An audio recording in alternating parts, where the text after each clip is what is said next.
नमस्कार, आप देख रहे हैं CWB हिंदी न्यूज। हरियाणा में छात्राओं के लिए खुशखबरी है। हरियाणा सरकार की तरफ कॉलेज जाने वाली छात्राओं के लिए स्पेशल बसें चलाने की योजना तैयार की जा रही है, जिसमें कॉलेज तक आने जाने की फ्री सुविधा होगी। प्रदेश भर में ऐसी 600 बसों को संचालित किए जाने की योजना है। यह जानकारी प्रदेश के कृषि एवं किसान कल्याण मंत्री JP दलाल ने दी।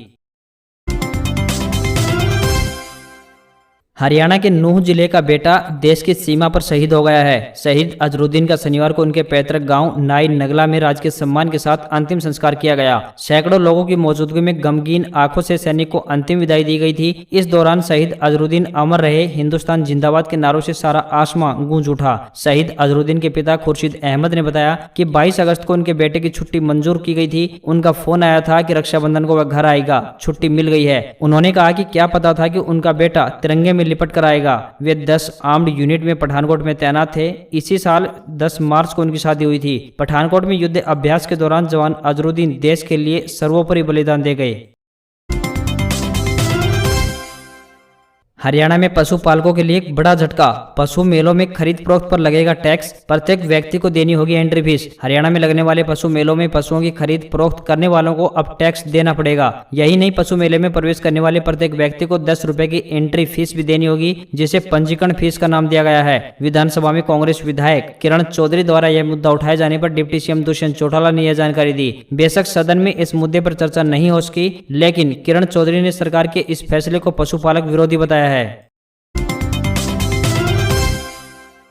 पेट्रोल और डीजल की बढ़ती कीमतों पर अब लगाम लगनी शुरू हो गई है। तेल कंपनियों ने आज पेट्रोल और डीजल की कीमतों में कटौती कर दी है। पेट्रोल के दामों में 20 पैसे प्रति लीटर की दर से कटौती की गई है, तो वहीं डीजल के दामों में 20 से लेकर 25 पैसे तक रेट कम किए गए हैं। इस कटौती के बाद दिल्ली में 1 लीटर पेट्रोल का भाव 101 रुपए 64 पैसे प्रति लीटर, तो वहीं डीजल का भाव 89 रुपए 7 पैसे प्रति लीटर हो गया है।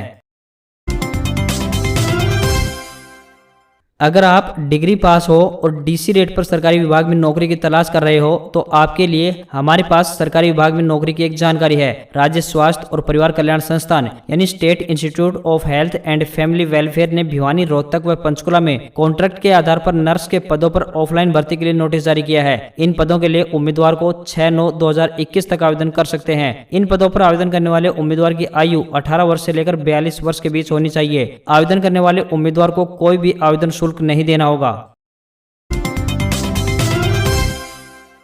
गन्ने का समर्थन मूल्य घोषित करने की मांग को लेकर पंजाब में हो रहे किसानों के प्रदर्शन की वजह से अब अंबाला रोडवेज की ओर से कई शहरों के लिए बस सेवा बंद कर दी गई है। अंबाला छावनी बस अड्डे से अमृतसर जाने वाली सभी बसों को रद्द कर दिया गया है। अनाउंसमेंट के जरिए यात्रियों को इसकी सूचना दी जा रही है। अमृतसर के साथ साथ जम्मू पठानकोट रूट पर भी बस सेवा बंद करने का फैसला लिया गया है। इसकी वजह से पंजाब जाने वाले रेल यात्रियों को भी असुविधा का सामना करना पड़ सकता है। यूपी के पूर्व CM कल्याण सिंह का निधन हो गया है। शनिवार शाम को 89 साल की उम्र में उन्होंने लखनऊ स्थित संजय गांधी आयुर्विज्ञान संस्थान में आखिरी सांस ली। 2 बार यूपी के CM रहे और राजस्थान के राज्यपाल रहे कल्याण सिंह 48 दिनों से अस्पताल में भर्ती थे और पिछले 7 दिनों से वेंटिलेटर पर थे। उनके निधन पर हरियाणा में भी शोक की लहर है। हरियाणा के राज्यपाल बंडारू दत्तात्रेय ने कहा है कि राजस्थान के पूर्व राज्यपाल और यूपी के पूर्व मुख्यमंत्री कल्याण सिंह के निधन के बारे में जानकर स्तब्ध हूँ। उनकी आत्मा को शांति मिले। शोक संतप्त परिवार के प्रति मेरी संवेदना, शांति। मुख्यमंत्री मनोहर लाल ने कहा है कि कल्याण सिंह का निधन भारतीय राजनीति के लिए अपूरणीय क्षति है। हरियाणा के पूर्व CM भूपेंद्र सिंह हुड्डा ने भी कहा है कि कल्याण सिंह के निधन का समाचार दुखद है। दिवंगत आत्मा को श्रद्धांजलि एवं परिवारजनों के प्रति गहरी संवेदनाएं।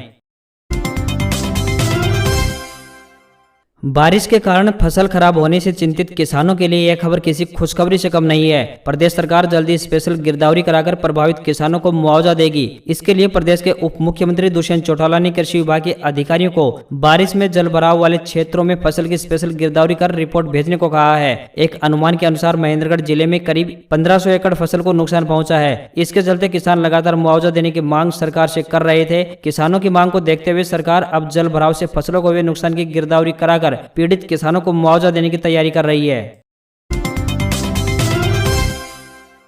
हरियाणा के गृह मंत्री श्री अनिल विज ने आज फिर महबूबा मुफ्ती पर तंज कसे और लताड़ लगाते हुए नसीहत दी कि यदि पाकिस्तान से महबूबा को इतनी ही मोहब्बत है तो उसे वहां चले जाना चाहिए। अनिल विज ने आज ट्वीट करके कहा कि नादान महबूबा मुफ्ती, तुमको इतना भी नहीं मालूम कि अमेरिका तो दूसरे देश अफगानिस्तान में बैठा हुआ था, हम अपने देश में बैठे हुए हैं, यहाँ से हमें निकालने की कोई सोच भी नहीं सकता। पाकिस्तान से तुम्हें इतनी ही मोहब्बत है तो चली जाओ वहाँ, जो सुख तुम यहाँ भोग रहे हो वह वहाँ कोसों दूर है।